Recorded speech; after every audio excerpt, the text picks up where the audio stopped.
Deplorable conditions residents say they've been living in, and they want to get paid. Fox 61's Ben Goldman has been following this story since the beginning. He joins us now with the exclusive interview. Ben. Most recently, we reported that the Department of Housing and Urban Development, in addition to the city of Hartford, have pulled funding from the owner of the complex because of the living conditions there. Now, there's a whole other side to this story, and it's about these subcontractors who still haven't been paid for their work. We spoke exclusively with two of them who are fighting for the money they say they need to keep their businesses running.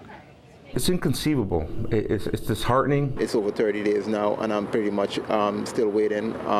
Every week I'm hearing next week, and nothing is being done. Leslie Arroyo and Philip London are just two of the many subcontractors who were hired to work on the Clay Arsenal apartments in Hartford and have been trying for over 30 days to get paid so they can pay their own workers.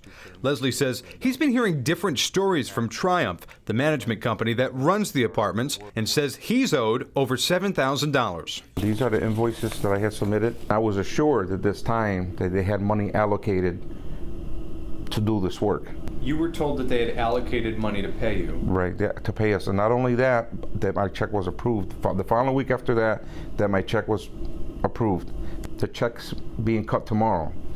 I checked the mail, no check. A similar story for Philip London, who owns London Way Construction. I'm owed pretty much over $30,000. How has this affected your business going forward and also even the guys you hire to work for you? Tremendously. I mean, like right now I'm suffering. Last week, Leslie got an update. Last week I'm told that HUD is holding the money and they haven't authorized the release of the money, but that they do have the money. It's a different story every week. If you had gotten paid, would you have continued your work? Yes, right. We had a very good progress. Very good progress. Once I saw they didn't pay that following week, I said we can't get into a deeper hole. So we reached out to Triumph Management Company. They said they were unavailable to comment. So we reached out to the Department of Housing and Urban Development in Washington, D.C. A spokesperson told me, quote, "On the idea that the owner has to wait for HUD approval before paying subcontractors, I can only say it's just not so. Property owners have a responsibility, as we all do, to pay our bills." He went on to say, "There's a way to do business and a way not to do business. This is the way not to do business, not paying your people." The spokesperson said Triumph submitted $89,000 in invoices to HUD for reimbursement, but only $12,000 of it qualified. The Clay Arsenal apartments failed both inspections by the city of Hartford and by HUD, resulting in its annual city tax abatement and federal subsidy being pulled.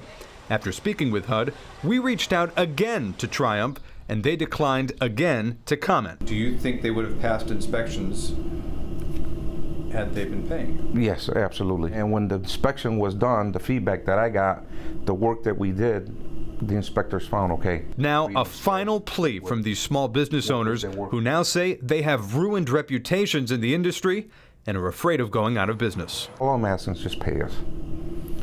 Pay us for the work that we performed, for the service that we surrendered.